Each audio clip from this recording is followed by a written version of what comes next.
So here is a question that a 70 millihenry inductor is connected to 220 volt and 50 hertz AC supply. The RMS value of current in the circuit is what? So in the question, if you see, so the inductance is given 70 millihenry, yes, and the potential, the voltage is given 220 volt and 20 hertz is the frequency. Then what we have to find out? We have to find out RMS value of current. We have to find out. So let me write the data what is given here. So here the inductance. So inductance symbol stands L is the symbol for inductance. So inductance is given 70 millihenry. Yeah, 70 millihenry.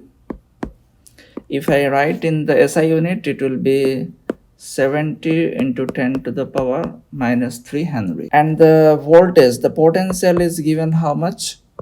220 volt. And the frequency is given how much?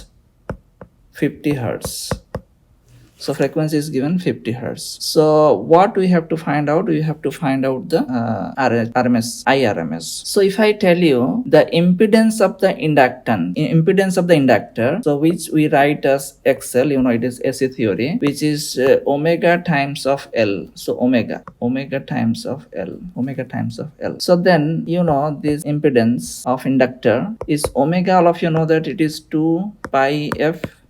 And L is given where inductance. So where can I write? Can I write in the next page? Yes. So that impedance of inductance is 2 pi f and L, which is equal to 2. The value of pi is 3.14 and frequency is given 50 and the inductance is 70 into 10 to the power minus 3. Okay, 2 into 3.14, I'm writing it neatly, 50 into 70 into 10 to the power minus 3. Did I write all the things? Yes, it's all right. So if you calculate all the things, then your inductance will be coming approximately 21.99 ohm, so which will be approximately 22 ohm. Okay, now if you want IRMS, so all of you know that IRMS value is what? V divided by impedance of the inductance. Yes. The potential is given how much?